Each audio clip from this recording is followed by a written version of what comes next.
So last time we talked about probability and probability from kind of a, the subset, the cardinality of a subset over the cardinality of the sample space, right? That magnitude of A over magnitude of S kind of construct. And we touched on counting as a basis for constructing a set of outcomes, essentially a set of outcomes. Although sometimes set will not be the appropriate word to describe outcomes because it can ignore the frequency of a given outcome, right? But as we're working with counting, we're going to be essentially looking at outcomes that have consistent frequency, where if we're looking at one event, one outcome, let's say, there won't be another way for that same outcome to happen. And that looks like counting, right? When you're counting, there's only one way for you to arrive at a number. And we're going to be working with these probabilistic concepts today that are in the realm of things that we think of as counting. And I'm going to try to demonstrate why we think of these as counting. Usually when factorial permutations and combinations are taught, they aren't taught the way that I'm going to teach them. And I like to teach them this way because we're trying to reinforce kind of this algorithmic approach that, to these kinds of problems. So I'm going to take a couple different views of factorial permutations and combinations. One of those is going to be a very brute force view, and where we essentially create a space through counting, then we reduce that space, and then we reduce that space again. I'm also going to make an attempt today to live code more optimal algorithms for these ideas, for permutations and for combinations. That's actually what I was working on, and why we're starting a couple minutes late. When we get to that point, I'm going to remind you of the thing that I'm going to say right now. I don't expect you to write an optimal permutations algorithm. I don't expect you to implement the combinations algorithm from Python Itertools. That's not something I expect you to be able to do. The reason why I'm doing it here is to give you kind of a preview of a type of thing that you're going to have to do often in the DSI, where somebody gives you an algorithm description. They explain what the algorithm's for, they explain how it works, and then they give you the algorithm in algorithmic language, which can be very terse. And then you're going to translate that into code, or maybe they don't give you the algorithm, but they describe what the algorithm is supposed to do, and then you have to create that algorithm in code, right? You need to implement it in code. More often than not, you're going to be looking up something, right? You're going to be looking up the way, let's say, a multi-layer perceptron is constructed, or the way that hierarchical clustering, traverses a set of possibilities. You're going to look those things up, and look at the algorithmic language, but then you have to translate that into code. And I want to give you kind of a preview of what that looks like. So I'm probably going to be a little hand wavy as I'm live coding some of that. And I just want to, be very clear with you that we don't expect you to be able to do that for the technical interview, and we don't expect you to be able to do that necessarily, for day one of the DSI. But this kind of thing you'll be doing in the DSI, especially after the second week or so, for the full-time program. And I would say, the third week to month into the part-time program. Okay, so that's my preamble. Statistical counting, we're looking at factorial permutations and combinations. And after today, I'm going to be doing a lot more counting, but I want to just give you this basis today for permutations and combinations. Okay, so I've had you write a factorial function before. This is one of those functions that we say, hey, be able to write this, on cue. If somebody says, write a factorial function, just be able to write it. And, whether that looks like memorizing it, whether that looks like, being fluent to the point where, which most of you are fluent to the point where, you look at how this works, you'd be able to build the accumulator and accumulate the factorial and return it. However that looks, this is one of those functions that we just expect you to be able to rattle off, right? In, a minute, 2 minutes. So at this point, maybe not a minute or 2 minutes. I'm going to give you 3 minutes to code it when we get to that. But I want to give you kind of a basis for why factorial. So we can think of factorial as the cardinality of the arrangements of n items. And I'm going to show you that very shortly, why that makes sense. I'm going to show you in a couple different ways why that makes sense. But, simply factorial is just, some integer multiplied by every other integer down to 1. Of course, we can't multiply by 0 because then this outcome would be 0. But notice 9 factorial is a big number, right? Like factorial grows very quickly. And that's, we're going to see this in probability in general. There are going to be probabilities that seem like they're really tiny sometimes. And part of the reason for that is that we're dealing with all these different arrangements. We're dealing with all these possibilities, and our human intuition has a hard time grappling with that until we pick it apart mathematically. And then we can start seeing something as like, oh, that is really unlikely. And that really does make sense for that number to be so small. Or it does make sense for there to be so many different ways for this thing to happen, right? And just as a note, 0 factorial, this does come up sometimes. 0 factorial is 1. And, an easy way to think about that is if you have 0 items and you're trying to rearrange them, well, there's only one way you can rearrange 0 items, right? You don't do anything to it. It's still exactly the same. So 0 factorial equals 1 philosophically. Okay, so we're going to think about factorial first via selecting without replacement. And we're going to think about this in terms of 3 items, 3 numbered balls. And that should say third, but thrid is kind of a cool word, so we'll leave that as it is. And so in your first selection, there are 3 choices. In the second selection, there are 2 choices. In the third selection, there's 1 choice. And that makes sense, right? You've got a bag, there are 3 balls in it, and you pull one out. You can't pull it out again unless you put it back, right? So when we're thinking about factorial and we're thinking about arrangements, we can think about it as making a selection and not replacing that selection. And it's a different idea if you make the selection and then you replace it, right? And since we're taking this reductive approach, factorial is actually a reduction from counting, from a very basic form of counting.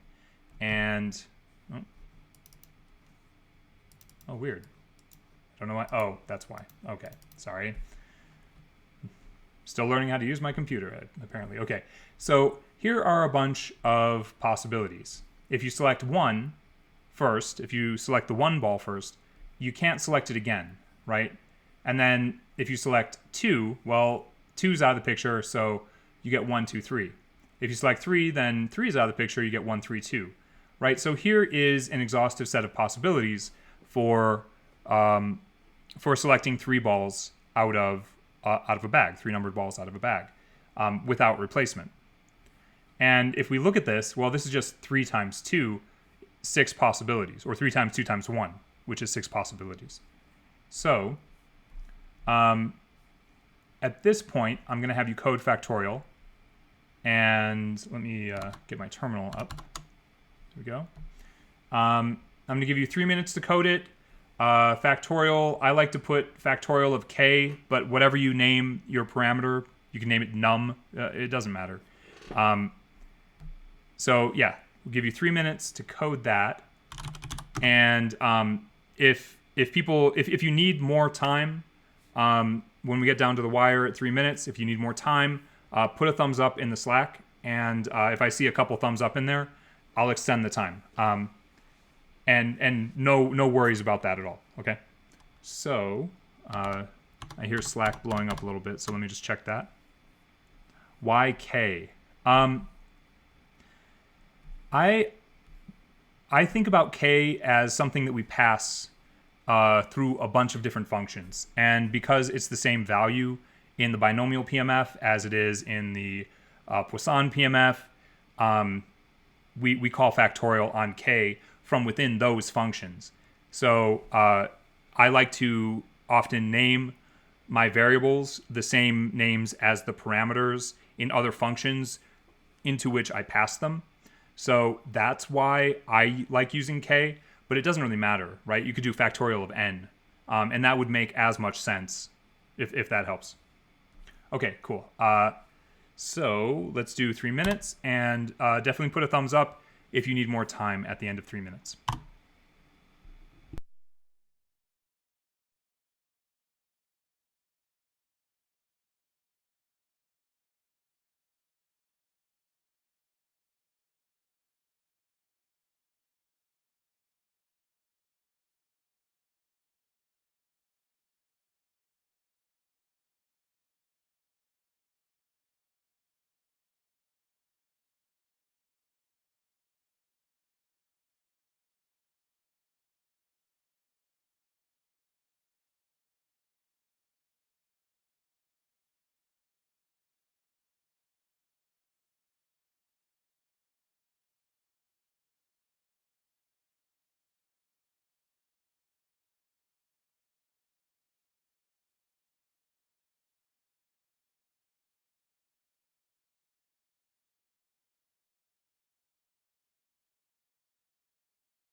All right, I'm not seeing any thumbs up, so let's go ahead and work through a solution here.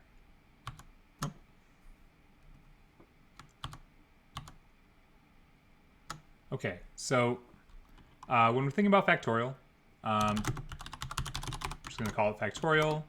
I'm actually going to do factorial of n, since we're going to be using n and k here. And I think more often you'll see it coded with parameter n. I'm just going to set the product, and this is my accumulator, and we're going to accumulate from 1 up until n, including n. So that's just going to be for I'll do num in range. I'll do 1 to n plus 1. The product is going to be multiplicatively incremented by the number, and we can return the product. Okay, so if I call this on 5, that's 5 times 4 times 3 times 2 times 1, right? And if you think about that, we could start at 2, but that's not particularly more optimal when you get down to computational complexity, but it does make sense to start at 2 just because identity of 1. So if I print the factorial of 5, we should expect to see 120. Let's do... Oh.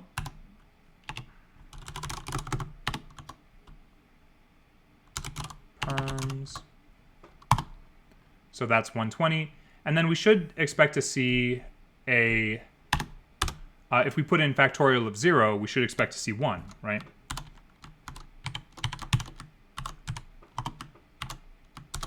So let's make sure that that is the case. Oops. That's still 5. And we see 1. Now, if we put in the factorial of a negative number, what's going to happen, right? Factorial of negative numbers is undefined. Let's put -4, see what happens. And we're still getting 1.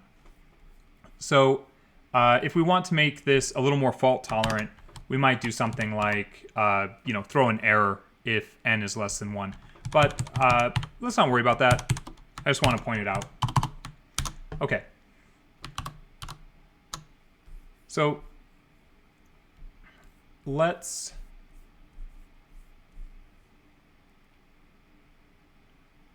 solve this.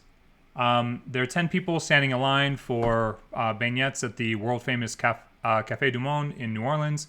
How many different ways could the 10 people be arranged in the queue? Given that the line was formed organically, people get into line as they arrive without any organization or coordination, right? There isn't a probability for, one person over some other person. What's the probability that they are standing in the queue in alphabetical order?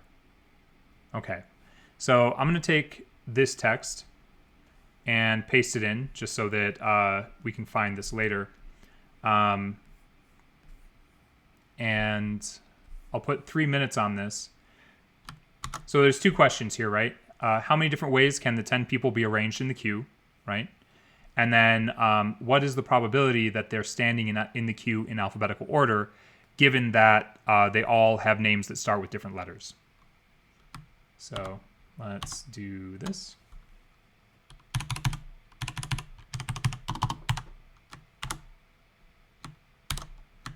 And I'll leave this slide up, and I'll put 3 minutes on our timer.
Okay, so let's think about this. I'll flip over to here. There are 10 people standing in line for beignets at the place. How many ways can we arrange 10 people? Well, that's just factorial of 10, right? Which is going to be a pretty big number. The second part of this is really the question that harkens back to the cardinality of A over cardinality of S, right? So if we think about S as being factorial of 10, this is every possible way 10 people can be arranged. 10 people arranged in where you include all of them, right? So if that's S, well, what's A? And this kind of gets back to, an idea of counting. There's only going to be one way that we can do this, right? There's only one way to put them in order by last name. So we can just think about this as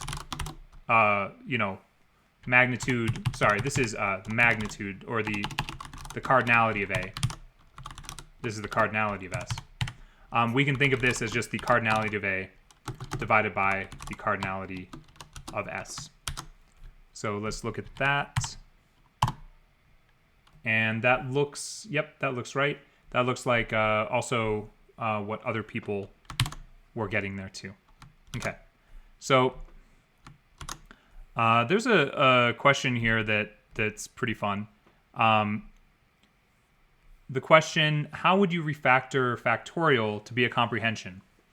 And the short answer is I don't think you would, but you can make a recursive function for it.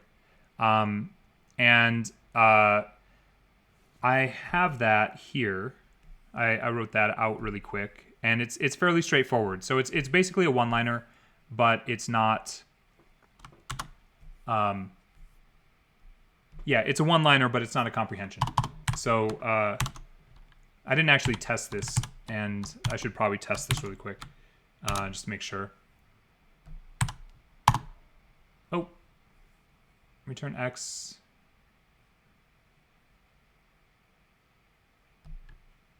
Oh, you know what? I think it needs to be one line on one line. Well, let's try this. I might actually have some other syntax error here. Ooh, maximum recursion depth exceeded in comparison. Okay, you know what? Let me just strike that from the record, although I do think this is how you would do it. If x is 1, return x, else return x times factorial of x minus 1. Yeah, that looks... well, I'll just comment it out for now. And I'll see if I can fix it up later. Okay, anyway. You can approach it with a recursion, or you can use a lambda function, and there are, there's a number of examples like that. I think a lambda function would be a little bit more performant, but again, you're likely just to use factorial from the math library, right? So from math, import factorial. The reason we want you to know how to code it is it's sort of like an archetypal example of like a basic accumulator pattern. And we also want you to understand factorial like kind of in a deeper way. But when you use it, let's say when you use it in the technical interview, you're likely just to import it from factorial. You can code it yourself, but this would be another way to do it. So I will put this at the top of our file, even though we're overloading that with our own definition here. So, okay. No, it's a good question. I've thought about that before. As far as comprehensions go, and I think I've looked into it a number of times, and every time I look into it, I'm like, oh, right, we probably don't want to do that because you've got loop dependency, and comprehensions are not very good at loop dependency. So recursion is a better, quote unquote better. I try to avoid recursion. In fact, the two more complex algorithms that I'm going to perform today are generally done recursively, and I wrote them non-recursively. But that's, anyway. Okay. So, factorial, it turns out that factorial is a special case of a permutation. And we're going to talk about permutations in light of factorial, but really we're going to talk about this in terms of counting. And to demonstrate this, well, first we'll go through the slides, and then I'll demonstrate this with a bit of pen and paper. And then we're going to code all of this out to get some intuition. So we can think of a permutation as an arrangement of a number of items. And when we write this, the way I'm going to write it is as this, n permute k. And what I mean by that, and I will sort of draw this a bit, what I mean by n permute k, let's pull this down so we can see it. Okay. What I mean by n permute k is that if we've got, say, 4 items, you know, so we've got items, and let's just call them A, B, C, and D. Oh. If we want to know how many permutations there are of these, let's say how many different ways can we arrange 2 of these 4 items, the way that we would write that is 4 permute 2. And what that would look like is, okay, well, there's A and B, there's B and C, there's C and D, there's A and C, A and D, and did I do B, C? There's B and D, and is that it? That's 4 over 2 factorial, 4 times 3. Oh, no, there's more than that. Okay. Because we have to think about BA and CB and DC and CA, right? There's the reverse of all those because the order here does matter, right? So this goes on and on and on. And to be exhaustive, we can count. And that helps us build a foundation for understanding what a permutation is in light of counting. So let's just move this back over here. And let's see this through kind of a foundational, fairly simple algorithm for getting permutations. So and just to drive this point home, AB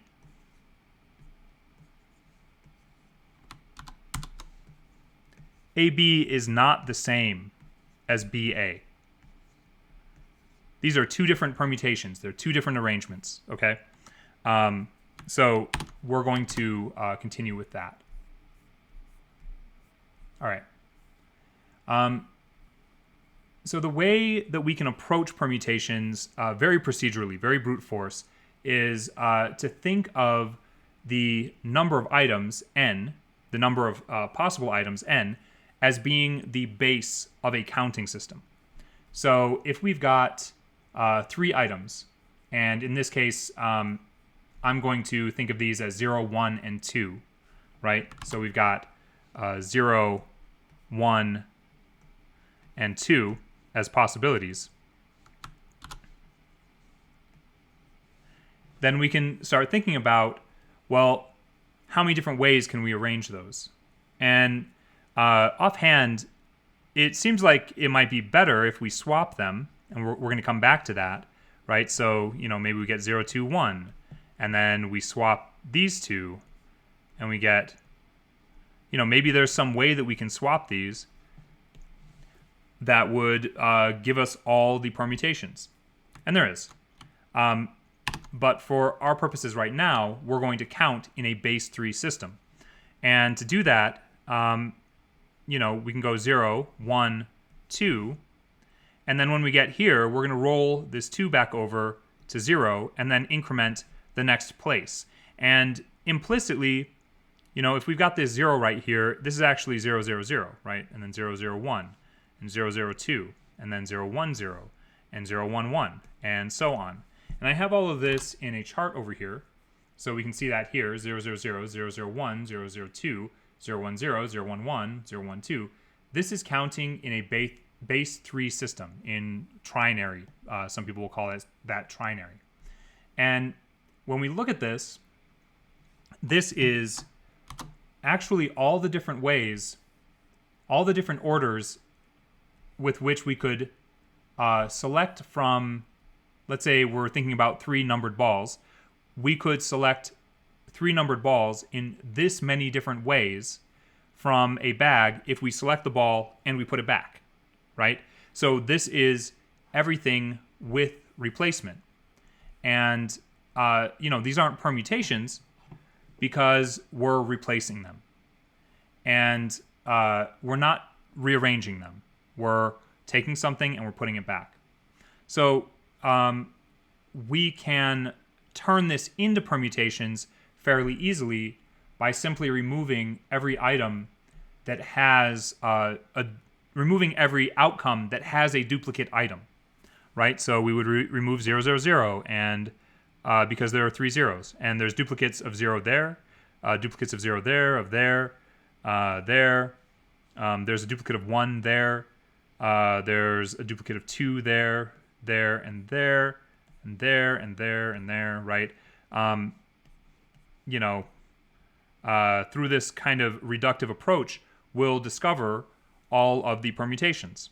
So there's duplicate 1s there, duplicate 2s, duplicate 1s, duplicate 1s, duplicate 0s, 0s, and I think that might be it. That looks like it, okay? And so we can see that our permutations are 0, 1, 2, 0, 2, 1, 1, 0, 2, 1, 2, 0, 2, 0, 1, and 2, 1, 0.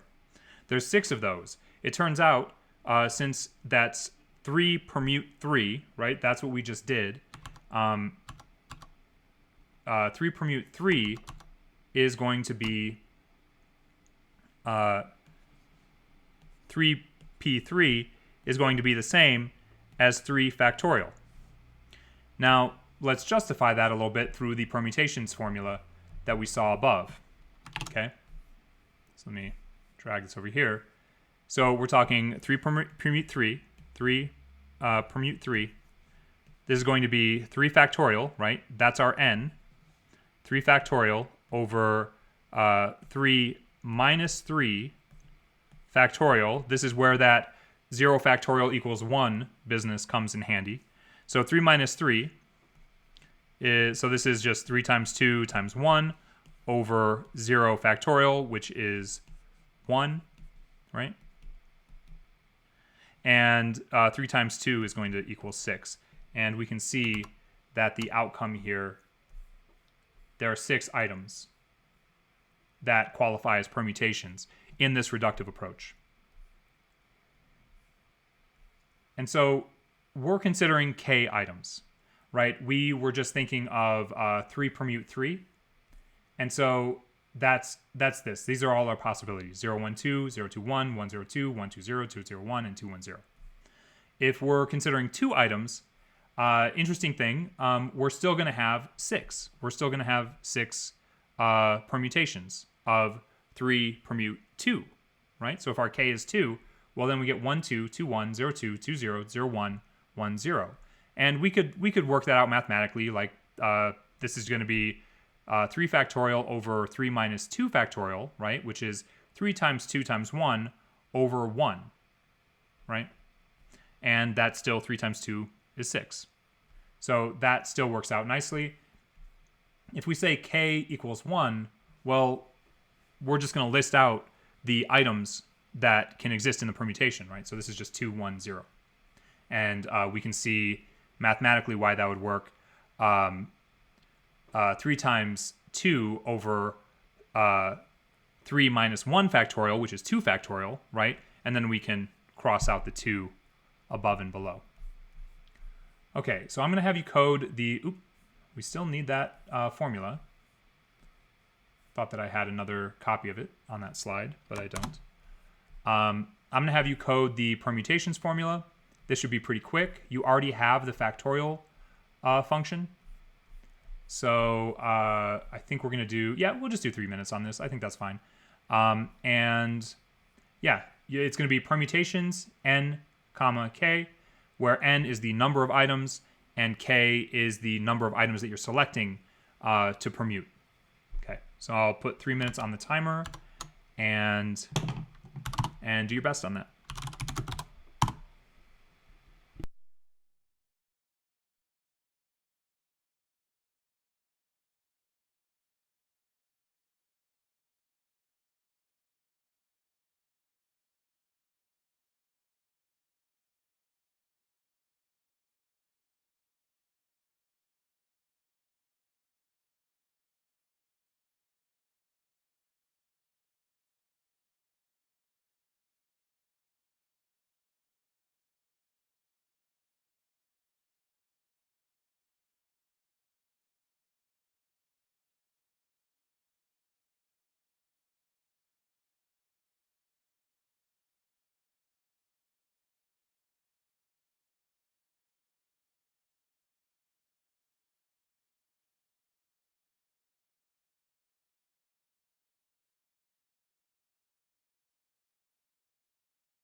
All right, let's code this out. So I'm going to code this out in a couple ways. And really that's because there is a slightly more optimal way to code this. So the straightforward way is just to say n permute k and return the factorial of n over the factorial of n minus k. Now, because this is counting, I'm going to cast this as an integer. We're not going to get a value that is a decimal, right? It's a count of things. So it makes sense for this to be an integer. And the other way that I can code this, another way that I can code this, there are other ways as well, that is slightly more optimal. Sorry, one sec, let me make this a little bigger. Another way that I could code this that's slightly more optimal is to implicitly include the cancellation of values in the numerator against values in the denominator. And the way I'm going to do that is kind of rewrite the factorial function into this. So I'm going to assume, there's at least one permutation. And then I'm going to say for I in range, we're going to start at n, and we're going to we're actually going to go down to n minus k, and we're going to do this in reverse, right? So I'm going to start at the value of n and go down to n minus k. And I'll show you why that works in just a second. And then we can simply multiply by I and then return the permutation. So both of these functions work. This is slightly more optimal. Not just slightly, it's actually quite a bit more optimal. And it also allows for much larger permutations than what this function allows, because at some point you're unable to store a value that is, very large in memory. So this will store, you start losing information on the right end of that number. This will preserve more information than this version. But either way is fine.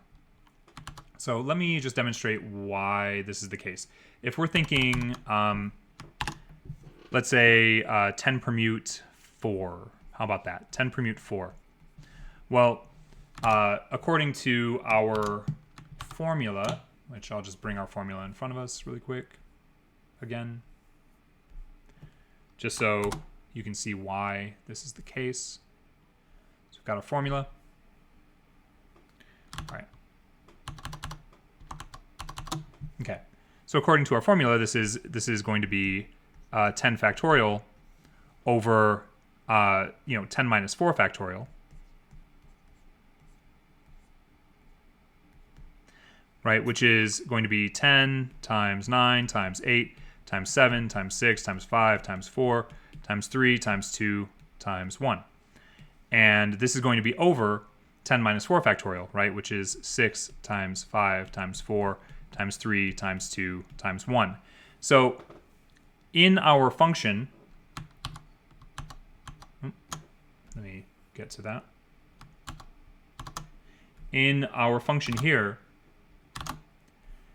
if we start at 10 and work our way down to 7, then we're avoiding all of the other multiplications, and so we don't have to grow the numerator and denominator. So the way that, essentially what that looks like is, well, we don't do that, or that, or that, or that, or that, or that, and this is the only operation we do, 10 times 9 times 8 times 7. So we have a slightly more optimal function if we do a negative traversal as opposed to a positive traversal. Why not refactor factorial to perform better permutations? We could. And what that looks like is what we call big integer support. And big integers, there's a class called a big integer, and it just supports much larger integers. That's essentially what that does. There are some platforms there's 128-bit platforms. Android, new Android is, the new ARM processors support 128-bit floats, but, we're on 64-bit machines, essentially. So, in terms of our native data types, without building another class, we are dealing with precision related to integers and floats that's base 64. So that's just a very brief reason why we might not refactor factorial to support those large numbers, although there are mathematical libraries that do that. And there are mathematical libraries for Python that do that as well. And that's like a whole wormhole that we're not going to go down, but it is there, and it is pretty fascinating. So let's continue forward. All right, so that process, that reductive process that I alluded to earlier, or that I walked us through earlier, we're going to implement this in code. So we're going to consider n to be the base of a counting system, and we can determine all permutations by this counting reduction approach. So let's go ahead and do that. Let me get down to that slide. and we'll skip this breakout in the name of time. So first we're going to count in a base n system, then we're going to reduce the space by removing outcomes with duplicate items. And the story problem here that we're going to work in is we've got 5 pets and 5 pet beds. What are all the ways that you can arrange those 5 pets in 5 beds? And I have all the code here, but I want to talk us through it. So I'm also going to code it. All right, so let's do this. And we'll build this intuition. And I'm also going to put the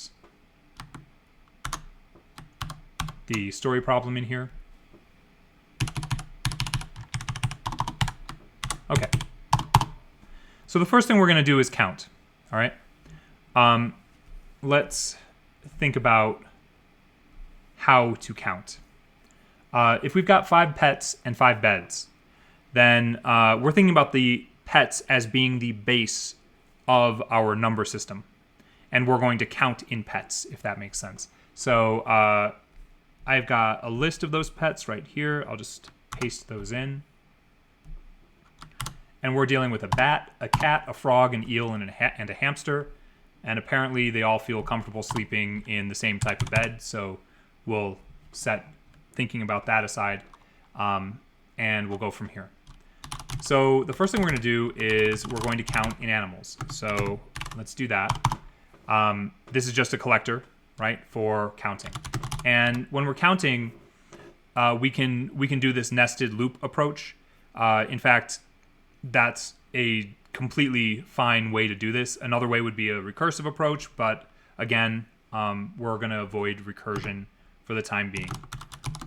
Okay, so for animal 1 in base 5, and then we're going to do this 5 times because we're thinking about 5 beds. We're arranging them. We're looking for all arrangements of them across 5 beds. Now, we could try to arrange 5 of them across 3 beds, and it would look like this. But we're going to do all 5, and this will give us an opportunity to look at kind of under the hood how to think about a better algorithm. So animals counting, dot append. We're going to append animal 1, animal 2. I'll just do this.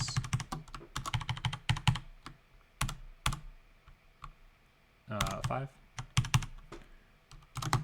And of course I have to change all my variable names so that this works. So animal 4 and animal 5. And then here, this is 5, 4, 3, 2. Okay. So now we can see, we can take a look at what counting has done for us. And I'll just go ahead and output this, right? For animal number, because we're thinking about these sort of like numbers because we're counting. In animals counting, we're going to print each, oh no. Oh, no, that's fine. Okay. We're going to print each animal number. So let's see what that does. Python perms, combinations. Okay. So we're counting from, what is it? Bat, bat, bat, bat, bat, all the way to hamster, hamster, hamster, hamster, hamster. So all we need to do to this now is remove any of these sublists that have duplicates, right? So this is not a valid permutation because we only have 1 hamster, right? We don't have 2 hamsters. We don't have 5 hamsters. We only have 1 bat. We don't have a bunch of each of these animals. We only have 1 of each. So with that in mind, we can create a second collector. And that collector is going to be, I'll just call it animal permutations. And it's just an empty list. And this is a fairly simple reductive algorithm. I'm just going to look at each item in animals counting, and if it qualifies as a permutation, I add it to animal permutations. And if it doesn't, then I don't, right? So I'll say for each for each animal number in animals counting.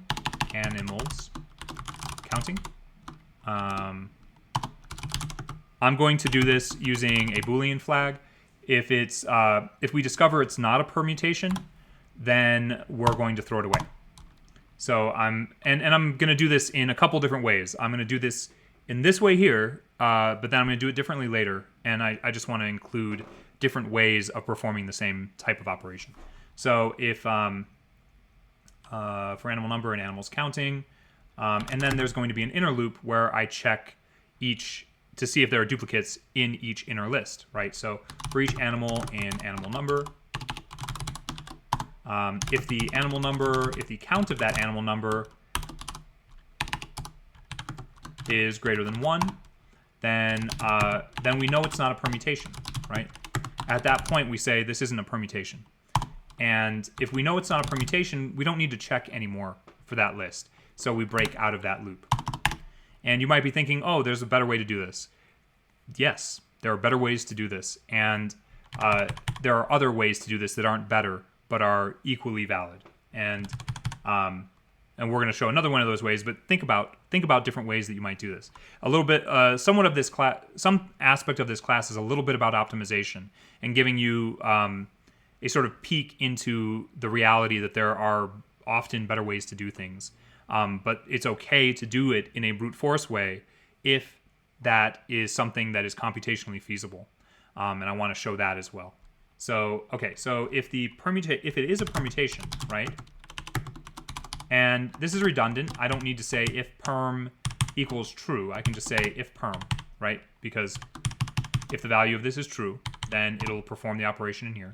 So animal perms dot append, and we'll append that specific ordering of the animals. So at this point, we have permutations, which is pretty cool. So for each animal number in animal perms, we're going to print that animal number. All right. So let's see what we get. Now, if we start at the top of this, and I'm just going to screen grab some of this, not everything. This can give us some insight into a potentially better way to do this type of thing.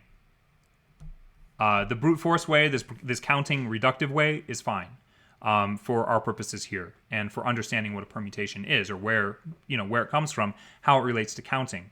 But we can also think about this differently in terms of another concept of swapping, right?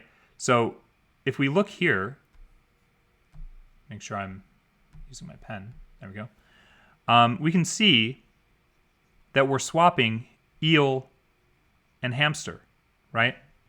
And then we have another movement down here where we move eel to there, and we move frog to there, and then we move hamster to there. So we can actively rearrange this. We can think about a way to actively rearrange this that doesn't involve a reductive approach, that would only involve rearrangement. And then, of course, frog moves, hamster moves, and then eel stays where it's at. And these others stay where they're at as well. And I could continually annotate this, and there is a pattern here. There's an inherent pattern in the counting reductive approach. We don't need to see that pattern right now.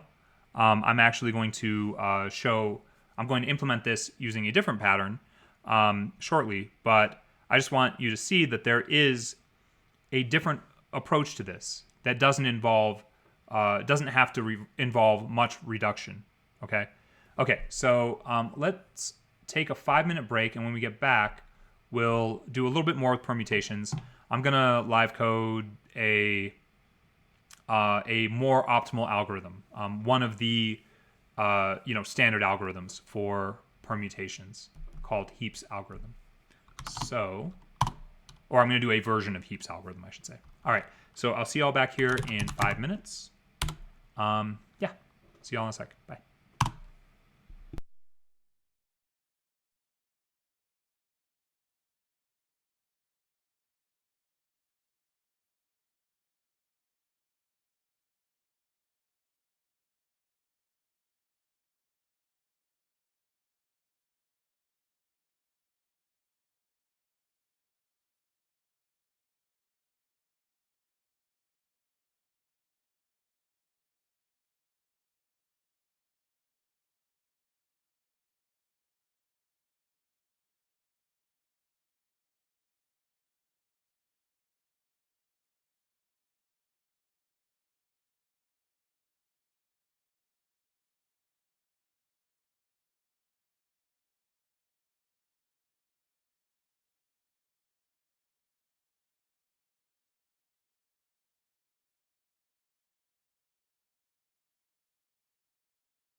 All right, so let's get back over to here. So there's this algorithm called Heap's algorithm, and it's pretty famous. It's one of the sort of pioneer algorithms for things that were thought to be computationally much more difficult than they turned out to be. And there's a famous book called by Sedgwick called Algorithms, and that work tends to have it's like the work that you go through if you take a data structures and algorithms course in a computer science program. And Heaps is one of the featured algorithms in that.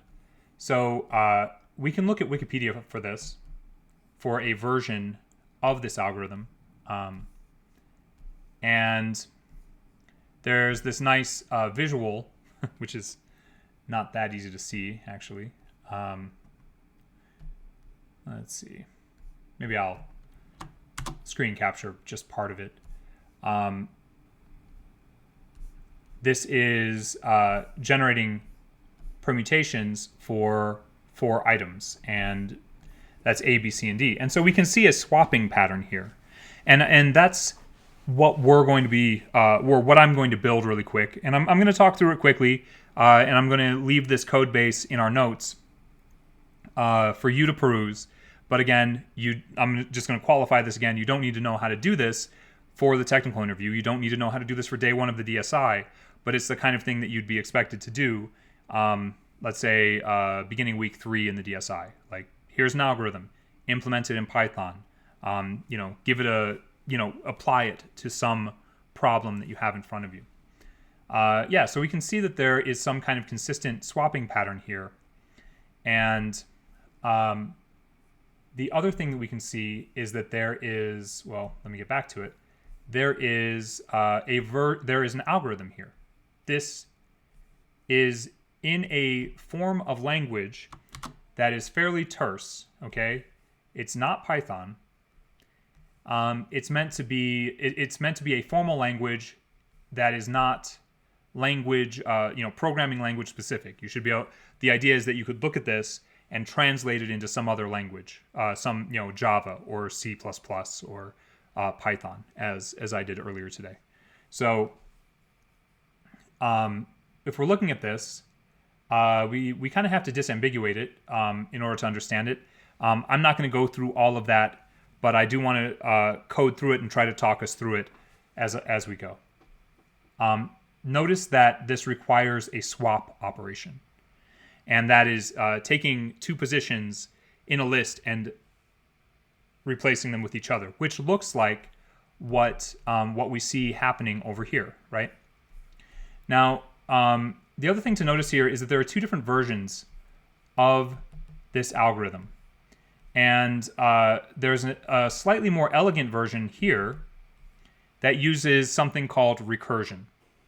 Recursion is when a function calls itself. And we're not messing with recursion. In fact, in general, in your programming endeavors in life, there are going to be times where recursion seems like the best solution, but in almost all cases, you want to avoid recursion. There are things where you should use recursion, for sure. But in most cases, you're going to be given a recursive algorithm, and you're going to want to make it not recursive. And so when we're looking at these 2 versions of the algorithm, we have a non-recursive form, and in this non-recursive form, there's something that holds state or keeps memory. And that's what we're going to be doing. So I have the algorithm here. It's just copy-pasted from Wikipedia. We're not going to sit with that in front of us, but I am going to try to use a lot of these same names. And I'm going to use a while loop, even though I don't like using while loops if I can help it. I can think of a way to not use a while loop really easily here, but I want you to be able to look at the algorithmic form of this and compare it to the Python language if you want at this point, and figure out what's going on there. So let's go ahead and start coding this. And actually, let me do that. Okay, should be good. And I'll just call this in the code, I'll call this permutation using non-recursive heaps algorithm. Okay.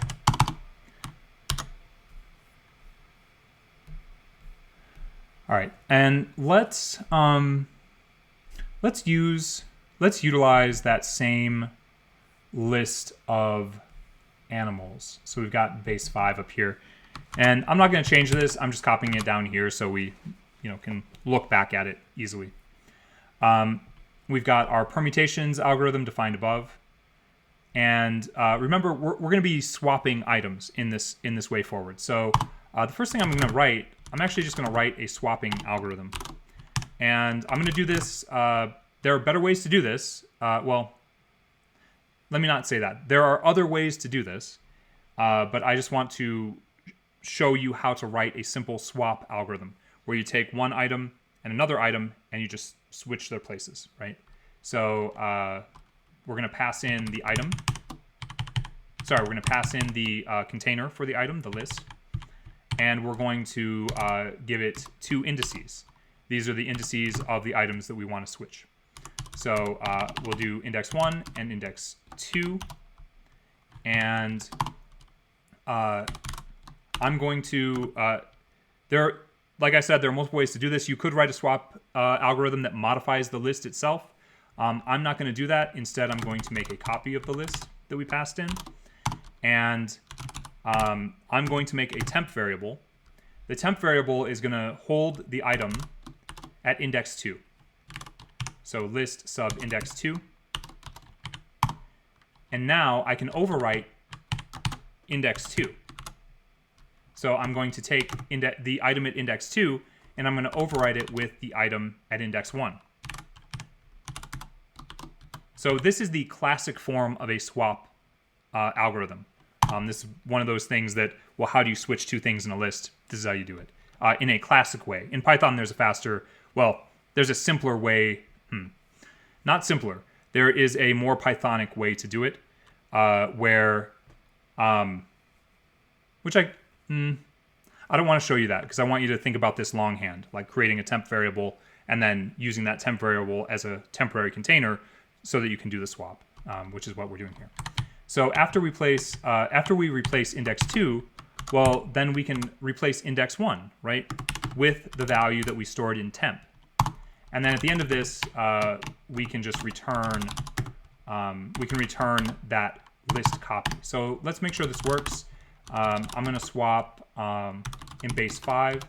I'm going to swap the items at index 0 with index, let's do 0, 1, 2, 3. Let's do, we should be swapping bat and eel when this runs.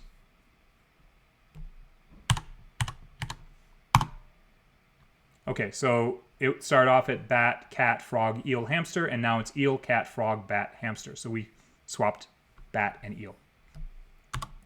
Okay, so for the next few minutes, I'm going to be writing an algorithm that is fairly complex. And it's going to utilize this swap function. It's okay if you, it's okay if it goes over your head. It's okay if you check out. Don't be too frustrated if this is confusing, but I want to give you an idea of the kind of thing that you're going to be programming in the DSI itself. So I'm going to call this, what should I call this? I'll call this heaps. I'll just call it heaps. How about that? Heaps, well, I'll call it heaps non-recursive. Non-recursive. Okay, we're going to pass in the list. And remember, we're doing n permute k, right? So I'm going to pass in the list, but I'm also going to pass in the number of items to permute. So let's do list and k. All right, so I'm going to, again, avoid modifying the parameter. So let's do list copy gets list.copy. And I could have just done list underscore, but, I just want to make this as readable as possible. So I'm going to create another list that is going to hold the state of what we're doing. It's going to keep track of where we're at and what we've swapped. So I'm going to call this holding the stack state, and I'm going to name it the same thing as in the original Wikipedia article, which is C. Okay, and C is going to have an item, sort of a counter, right? Because this is going to be a counter list. It's going to have a counter for every item that we are considering. And keep in mind, list and list copy are the same thing at this point. They have the same values. So I could put list or list copy in here. Now, this little snippet of code is nice. What this is going to actually do is give us a length. Let's say we have 10 items in our list. This is going to give us a length 10 list that has 0 as every element. Okay, that's what this does. That's it's like a convenience syntax in Python. Okay, so we're going to collect the permutations. Let's collect the permutations in something called perms. I'll just call it perms. And we want to give it the first permutation. And if you think about it, the first permutation is just whatever that list is, right? That's an ordering of the elements. So we can give this the initial list. And so there's going to be perms is going to get, for one of its items, it's going to get list copy.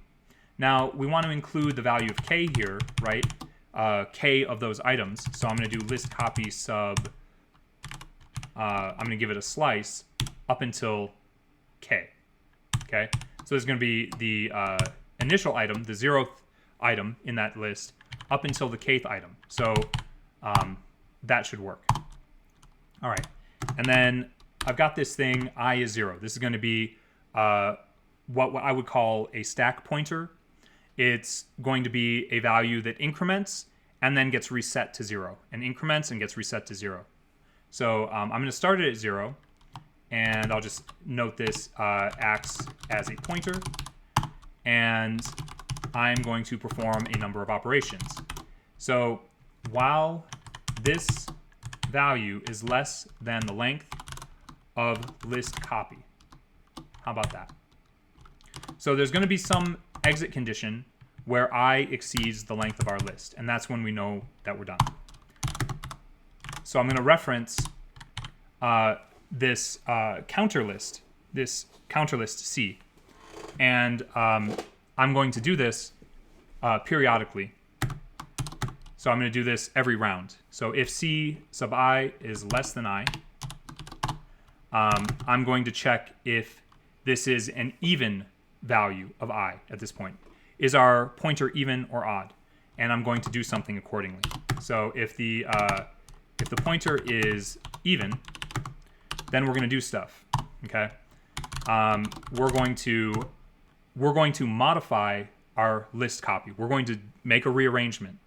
And that rearrangement is going to swap the 0th item with something. And if you go back and look at that heaps algorithm image, you're going to see that depending on which iteration we're looking at, if it's the 0th or 2nd or 4th or whatever, in those cases, we are swapping the 0th item with something. Okay? So I'm going to modify this. I'm going to swap list copy with the 0th item, with the ith item. Okay? And if it's not even, then we're going to do something a little different. We're still going to do a swap. We're going to swap C sub I, okay? Right? This is our, our collector that's keeping track of the operations we're performing.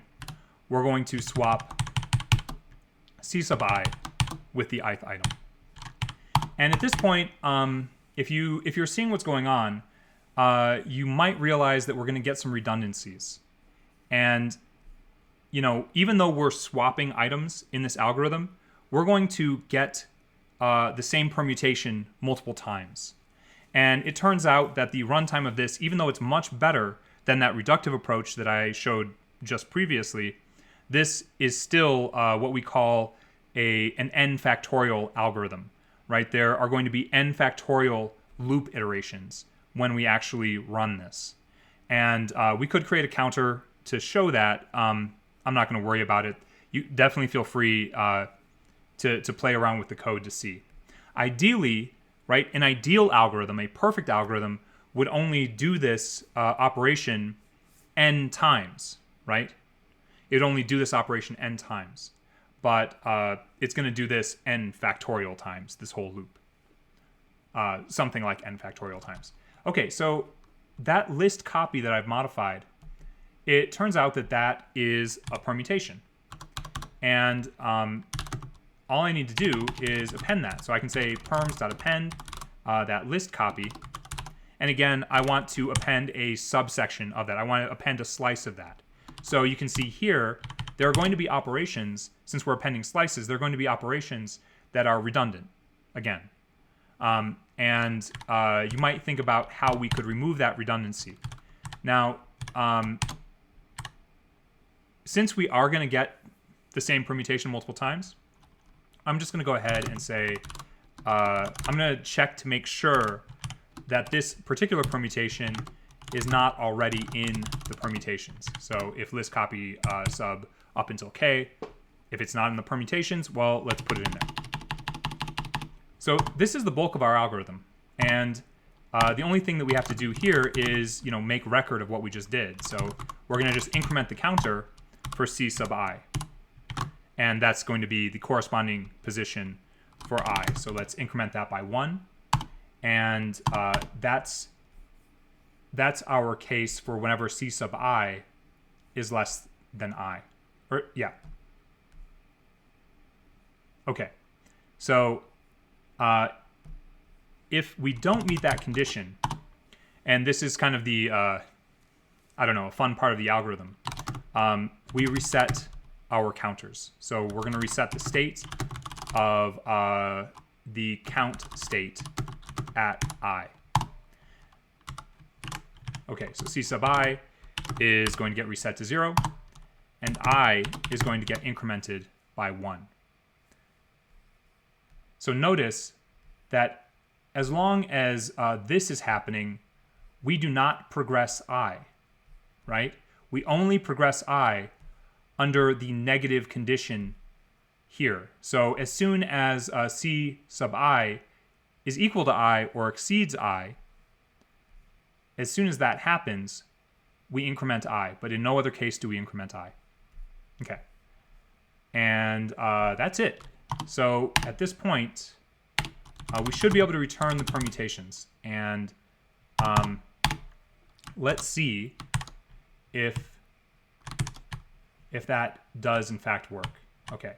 So here's our base 5, right? Bat, cat, frog, eel, hamster. And I'll just copy this down to the bottom so we can take a look at it. And I'm going to get our permutations out of this. So this is heaps non-recursive. We're passing in that base 5. And let's look at 2 permutations out of here. Or k equals 2. So there's going to be 5 permute 2. And since we're looking at that, we might as well try to verify that this is doing what we think. So print, well, let's print the length of those permutations. And let's also print, what was our function called? Was it called permutations? Yeah, permutations. Let's just make sure. Yep. Oh, I called it permutation. Okay, let's call permutation on 5 permute 2. And we should be able to, so these 2 numbers should be the same, okay? And then we can also, if we want, we can say for perm in perms, we can just take a look at each of these. Let's just print each of those permutations. And we'll give an extra space in there. Okay. Ooh, that is definitely not correct. Bat, cat, cat, bat, frog, bat, eel, cat, hamster, cat. Oof.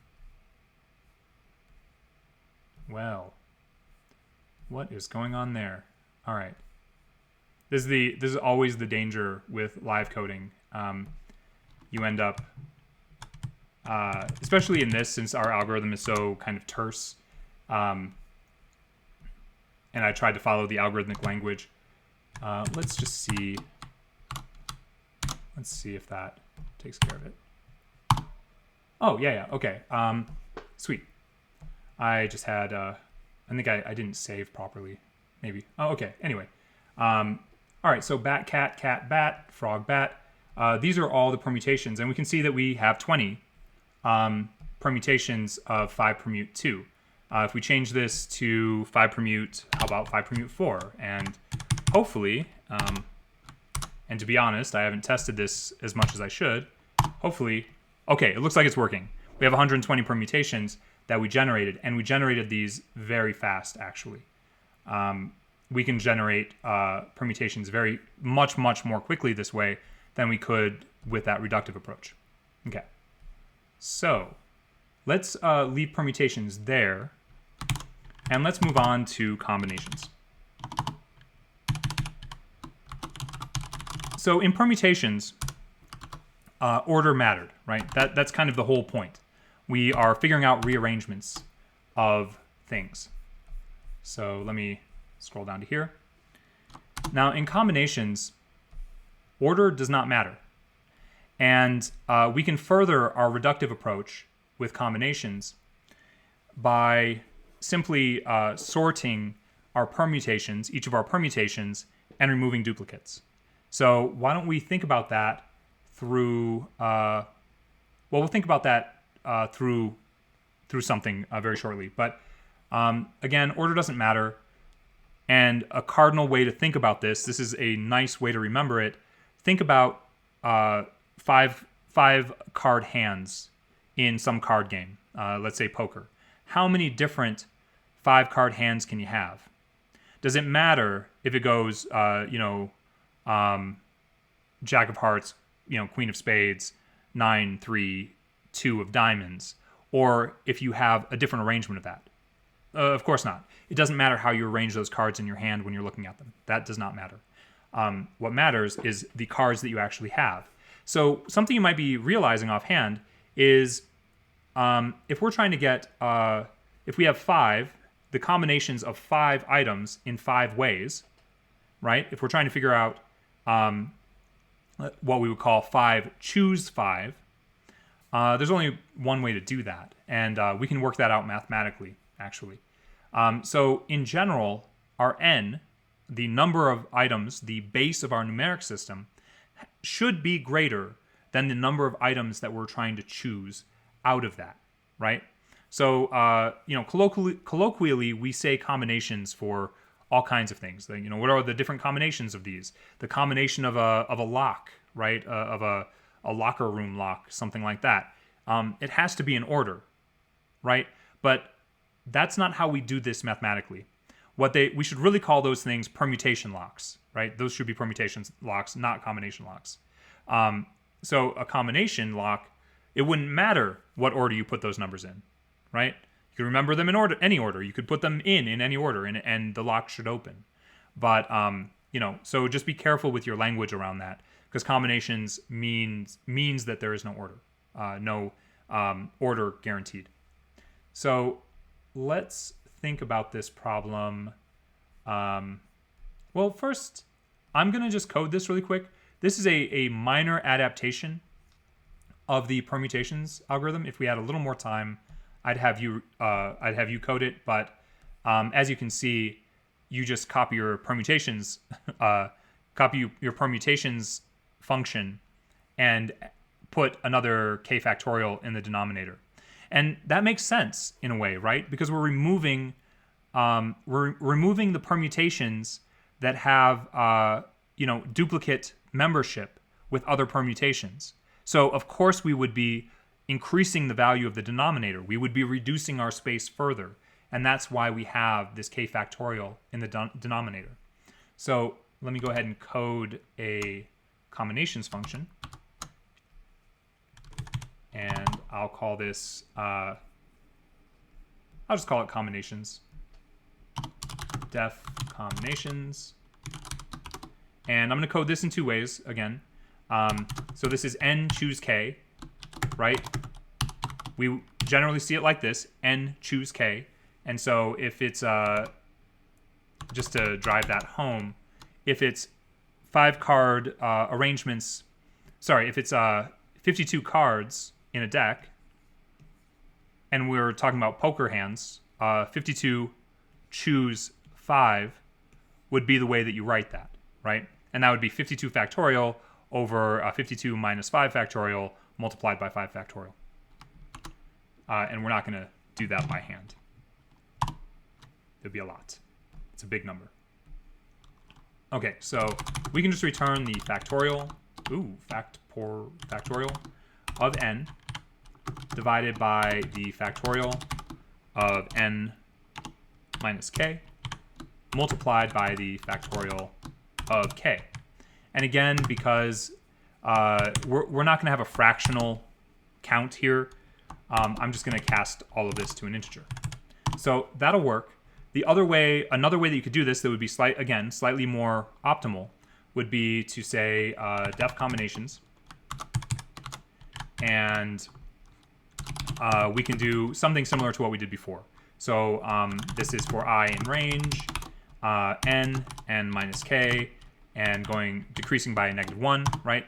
For the same reason, we are reducing out the space, but we're only reducing out the n minus k here. We still need to divide by k factorial, so we don't get away with not calling to the factorial function here.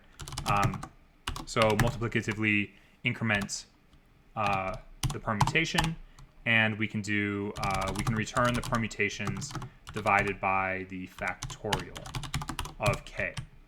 Again, cast this to an integer, and we should be good.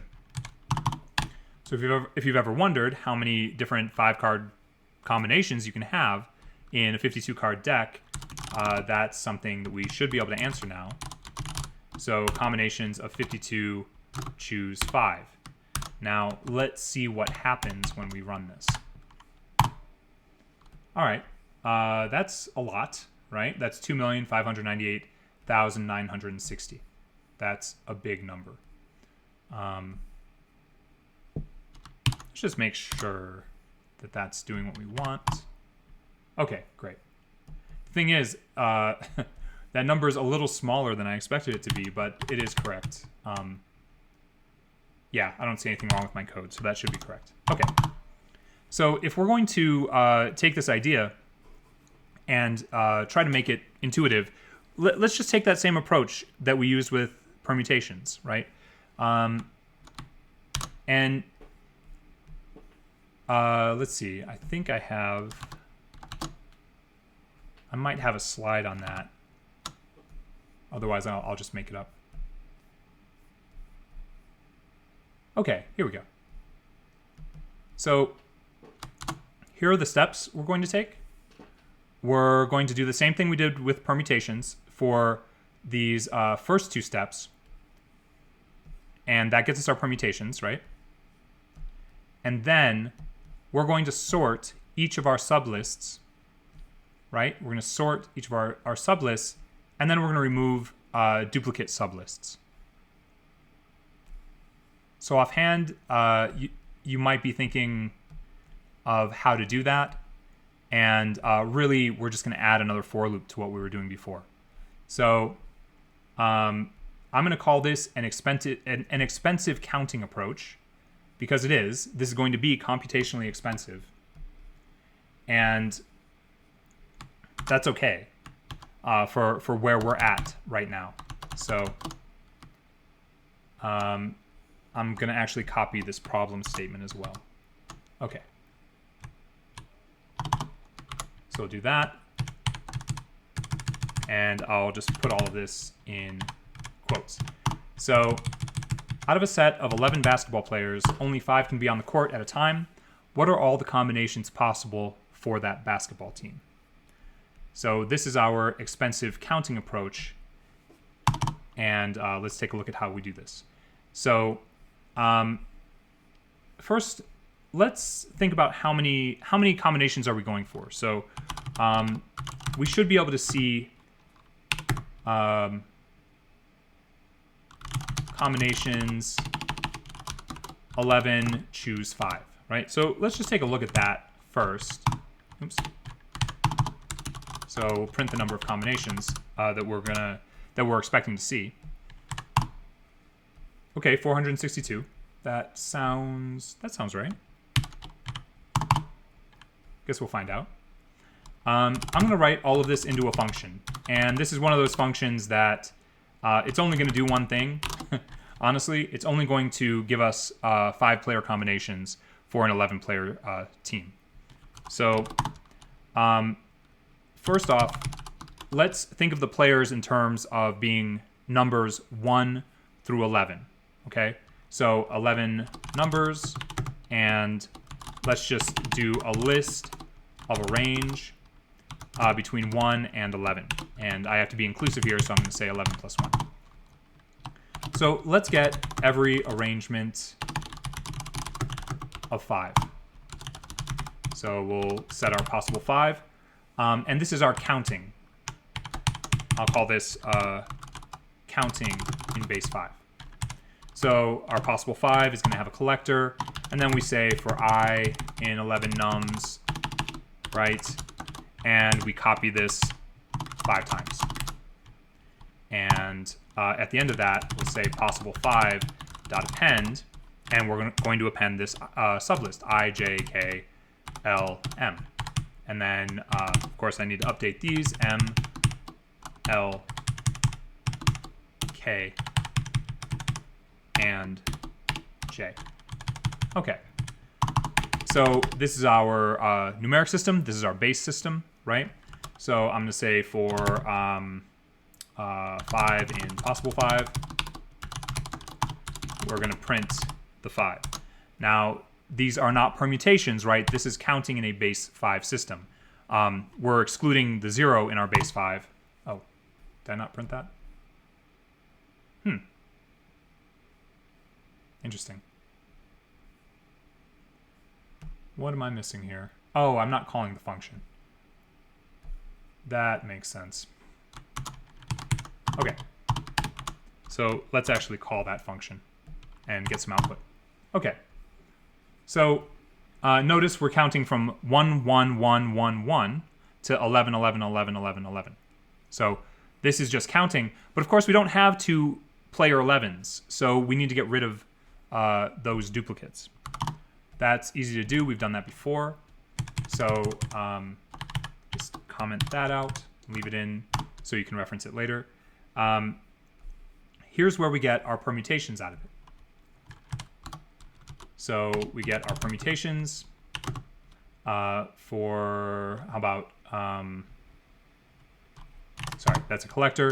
And then we'll say for each 5 in our possible 5, we're going to say, and here's another way to remove duplicates, to collect non-duplicates. I'm going to say if the length of the list of the set of 5, remember the list set trick? This is a place where I'm going to use it.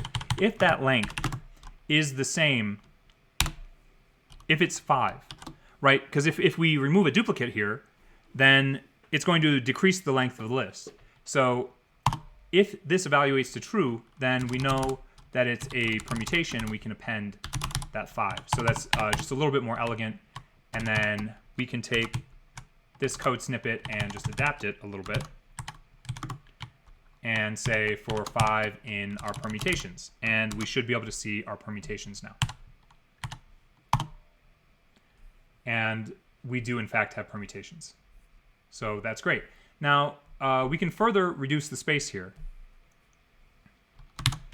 And as I alluded to before, we can reduce this by sorting each item in our permutations.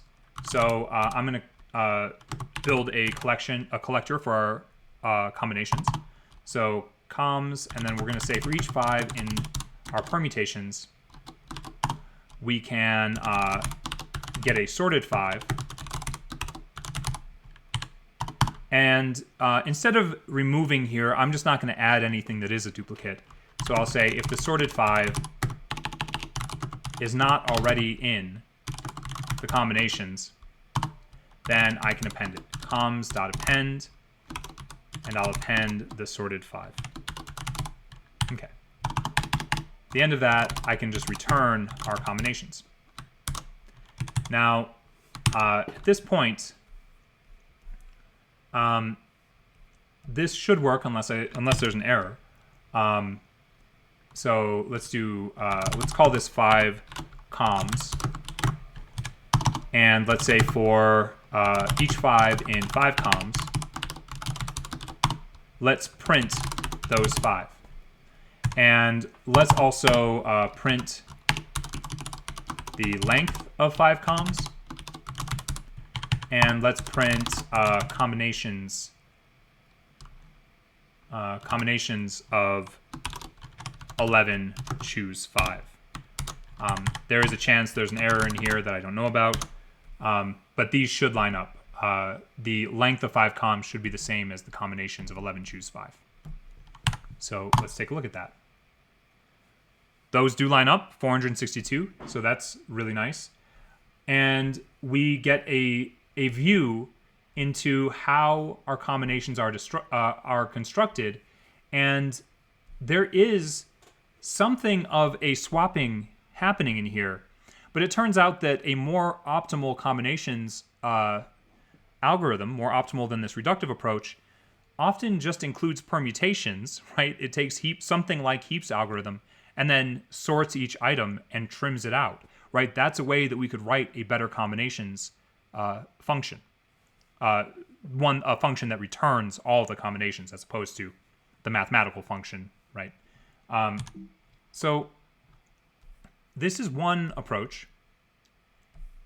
I'm going to make a case for something that is slightly less expensive, but seems like it should be more expensive.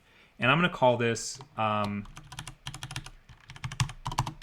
a slightly less expensive sampling approach. And we can continue with this 11 choose 5. And what I'm going to say here is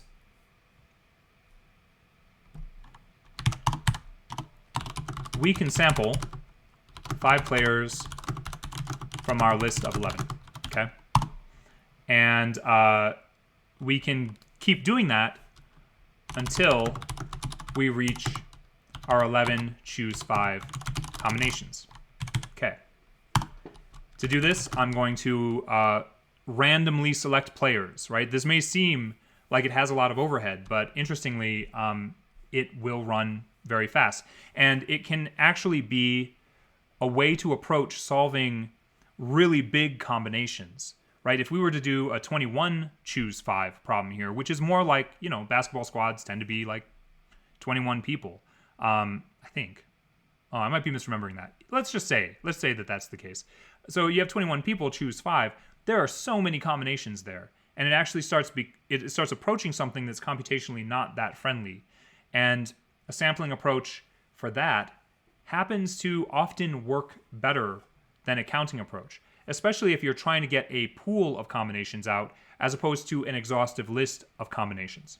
So let's do from random import choice, and I'm going to call this basketball combinations sample. And here's a nice thing about this. We can vary our team size with the sampling approach. So we can set team size to 11 and number of players, right? So here's another advantage of a sampling approach. We don't need to hard code. We need to hard code if we're using a reductive approach. We can vary these values using a sampling approach. So I'm going to say combinations, and I'm going to say our player range is just going to be the range from 1 to the team size now, plus 1, right? So we have a different range of numbers potentially if we don't pass in 11. And I'm going to say while the length of combinations is less than this value, combinations, team size, and number of players. And this is actually going to call out to the function multiple times.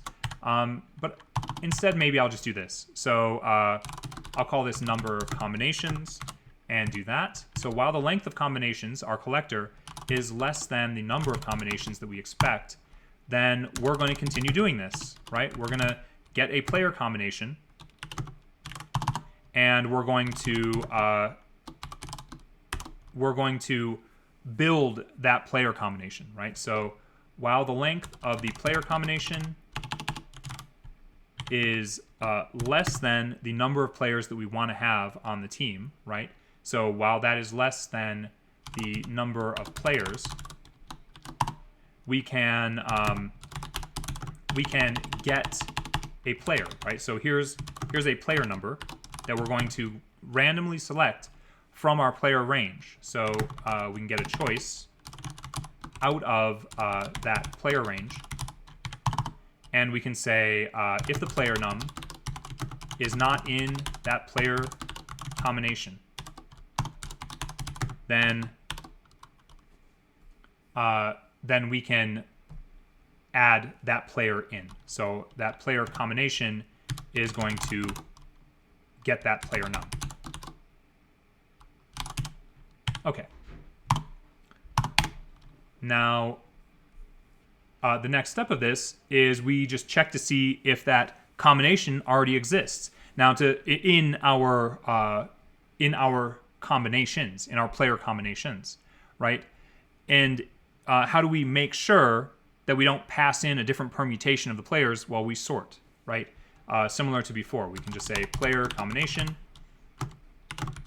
is going to get overwritten by the sorted version of itself. So it gets the sorted version of the player combination. And then we can check for membership. If it's not in our combinations, then let's append that. And I don't know how long this is going to take, so why don't I just let's get some active output for this. So we're going to see the combinations as they get appended to this list. And that's it. Let's see, we have I've performed a small atrocity here, honestly, by having a nested while loop. That is not something I like doing, but it does make sense in the logic of this function. Although if I was going to rewrite this, I probably wouldn't.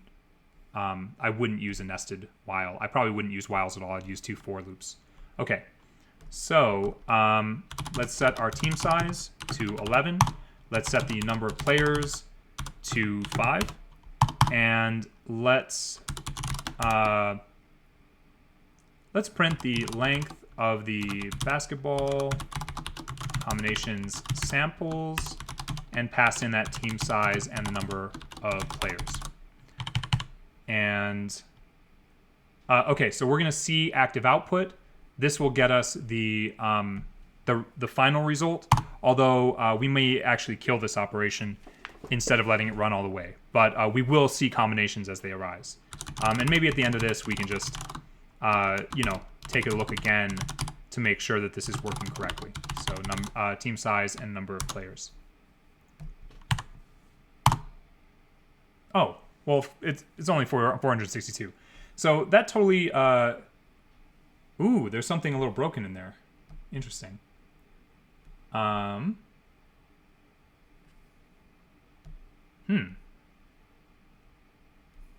not sure what's broken in there. Let's see if I can track something down.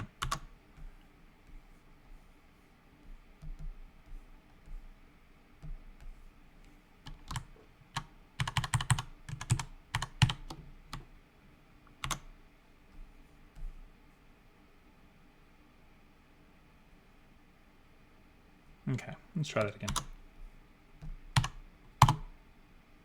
Okay. I pasted in the last part of this. I think I reused the player combination, the exit condition in my inner loop was broken with this player combination. So that was just a quick fix. Okay, so here's the thing about these combinations. These combinations are in no particular order. We can't really analyze them, right? So we do lose that. We do lose the ability to see some kind of procedural swapping that we were able to see with the reductive approach we took with combinations. But what we get out of this is the ability to vary our number of players. And let's try 21 choose 5, and maybe this will take quite a bit longer to run when I do that. Let's find out. Okay, so this is just sitting here running now. And I think it'll get there eventually. It's probably going to start slowing down soon, right? And, you know, because it'll keep finding the same ones over and over again. But we know that we can get value out of this.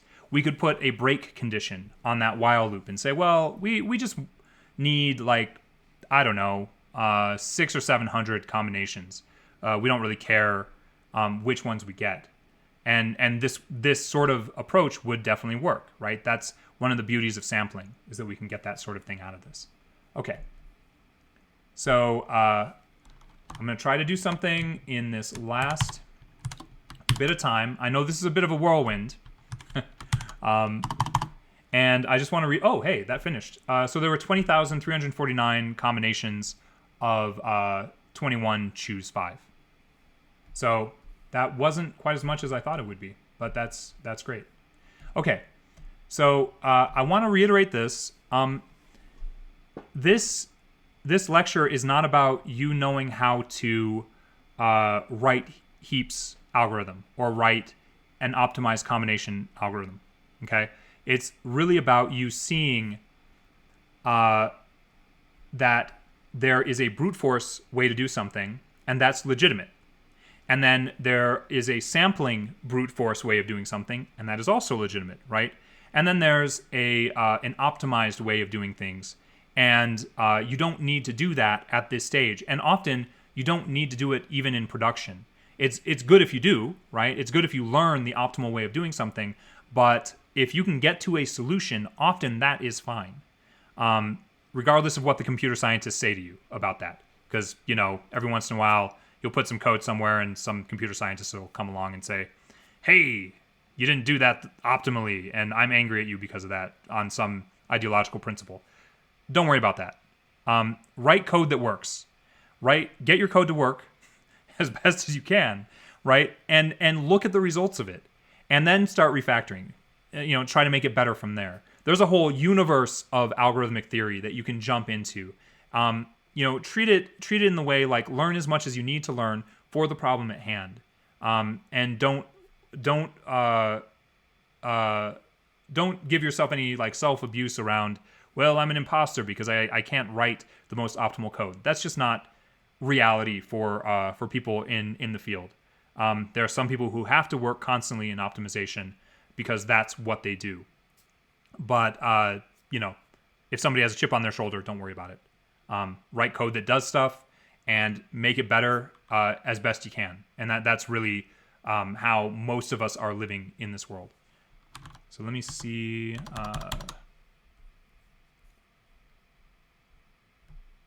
Okay, cool. Yeah. I encounter a lot in interviews, and let me just say this, and I'm gonna try to write this other function in a very small amount of time. In interviews, there is a sort of archetype of student who will come in and try to write, you know, the most elite code or something like that, and we do not need to see that. I don't want to discourage anybody from doing that, but we're not going to. We want to see something that works. We want to see how you think about the problem, and you know, you've got a lot of time after getting into the program to learn how to write more optimal code. That's a whole discipline in and of itself. That is not a primary discipline in terms of learning how these algorithms work, right? You know, you can approach it at your pace, and don't worry about, you know, what somebody says you should or shouldn't do on Stack Overflow, that kind of thing. Okay, so I'm going to call this combinations based on the Itertools algorithm, and hopefully I can actually code this out. It's fairly simple, and I'll name it pretty much the same thing. Combinations algorithm from Itertools, and we're going to pass in a list, and we're going to pass in a value of k, how many items in that list that we want to choose from. So the first thing I'm going to do, and this is just following the Itertools algorithm, I'm going to freeze a version of the input, okay? Get a frozen version of the input. And the way I'm going to do that is I'm going to cast that list to a tuple, and I'm going to save it somewhere. So list frozen is going to get that tuple. And so we've got that. And the next thing is I want to know the length of that frozen list, right? Or the list that we pass in. That's our n in n choose k. And then let's see. I'm not going to make a collector here, and this may seem weird. I'm going to use a different Python construct, and I'll explain that very shortly. So here's something. I'm going to put a little fault control in here. I'm going to say if that value of k that we pass in, if that value of k is greater than n, well, it's nonsensical, right? We can't have 5 permute 7. That doesn't make any sense.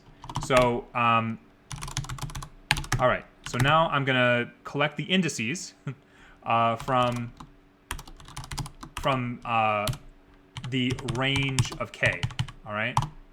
And the first thing I'm going to do is I'm going to yield. So what does yield do? Yield is going to take a value. It's going to take the value that I yield and put it into what's called a generator. We've seen generators. Range is a generator, okay? Reversed is a generator. So I'm just going to pack these values that I have. I'm going to yield them out, okay? They're not going anywhere. They're sitting somewhere in memory, and this is actually a much faster construct than packing everything into a list. I could pack these values into a list. Instead, I'm going to yield, but think of it as doing essentially the same thing. Instead of returning a list of combinations, I'm going to return a generator from which I can get the list of combinations, okay? So I'm going to first pass in this, the initial version of the initial combination that we're dealing with for I in indices. You notice that this looks a lot like a comprehension, and that's because it's basically a comprehension. And then I'm going to make a run state. I'm going to call it while true, right? This is that kind of thing that you see and you're like, oh no, what's that doing? Right? Potential for an infinite loop if I say while true. But it turns out that computers while true all the time, and that's just to create a run state. So while true, I'm going to say for I in the reversed range of k, and I'm going to be talking quickly because I have less than a minute. So if the indices are not equal to I plus n minus k, if that's not the case, then we're going to break out of that internal for loop, and otherwise we're going to return.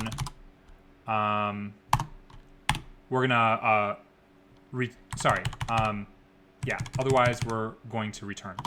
Okay, so indices sub I, we're going to increment that, and we're going to say I plus 1 up to k, and all right, indices, let's do j minus 1. So this is keeping tabs on our traversal of our remaining combinations. And I think at that point, we can yield the tuple that is our remaining values. So frozen sub I for I in indices. Yeah, that seems right. Okay. And notice there's not a return explicitly here, okay? That is purposeful because we are yielding all these values into a generator. So I'm going to set our player range, and we're going to do from 1 to 11 plus 1. And bear with me just 2 minutes, and we'll get to a solution. So let's do, let's just get from this generator, we'll cast it to a list. And there's going to be the combinations algorithms from Itertools as named above. And we're going to consider the player range, which is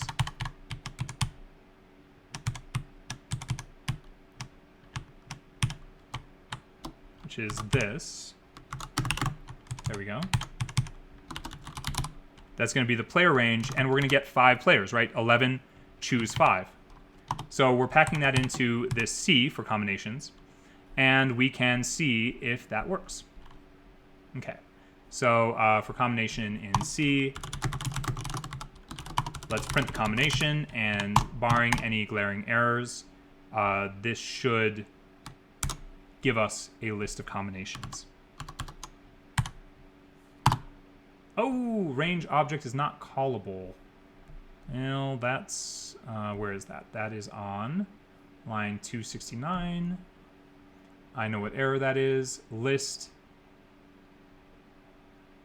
of range of K. Okay, that should be what's going on there. Yes, that seems right. And there it is.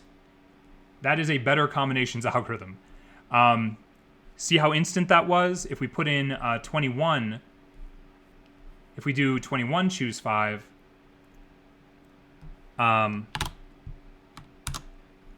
this is likely still going to be reasonably fast.